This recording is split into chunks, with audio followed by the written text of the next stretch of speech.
Here's our top 5 camping hacks for your cooler that will make your life so much cooler. Number 1, stop buying ice. That is if you can. If you have the freezer space, use empty containers to fill them up and freeze them. They work perfect for keeping all that water in there when they melt so that you don't have to deal with any of that gross hot dog water after it starts melting. Keeps your food dry. Number 2, pre-chill your cooler. It kind of goes along with the whole container ice. We go and use our large containers, put those in there the night before so the cooler is nice and chill for when we take our food from our fridge and put them in. Everything is nice and cold. As a side tip, try to pre-chill it for at least 12 hours. Number 3, the magic Reflectix Lid. It's a pretty simple concept. It keeps your cold air in while you're getting your items over here, keeping the hot air out.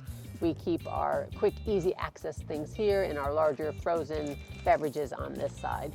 We made this out of the Reflectix material, folded it in half, and then taped it shut and just cut it to the size that we need. This stuff is pretty easy to find. You can get it online at Amazon or at your local Home Depot store. If you don't have a partition built into your cooler, you can always use one of those political signs that you see in the yard. They have a plastic coating so it won't self-destruct inside your cooler. Number 4, avoid the mold. Nothing is worse than grabbing your cooler off the shelf, opening it up, and finding that there's been mold growing in it all this time. So when you're done camping, make sure that you dry it out really well, and then you're gonna want to put something in between the lid and the cooler wall itself. These newer coolers have a good seals, rubber seals along them, so they're really good about trapping moisture inside. So if you take your, whatever you have, towel, a piece of wood, just put it in there and shut it up so there's a nice gap and airflow, and leave it like that for a few days to make sure that you really have all that moisture gone. Number 5, picking the right cooler or picking the right combination of coolers. Kids are not going to care if your ice melts or not, and heck, you might not care after a beer or two either. So this way you make sure that your drinks are in one container and your food is in another, and you don't have to worry about it going bad.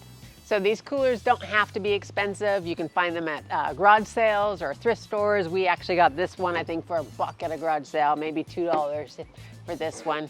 This one here we actually got from the free box. It had broken latch and hinges. Ordered them from Amazon, replaced it, and now it works just fine.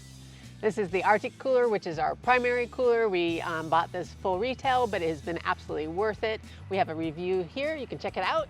We are now experimenting with our Set Power refrigerated cooler, so stay tuned for more on that. And you can see more about us at exploretruckadventure.com, and we'll see you next time.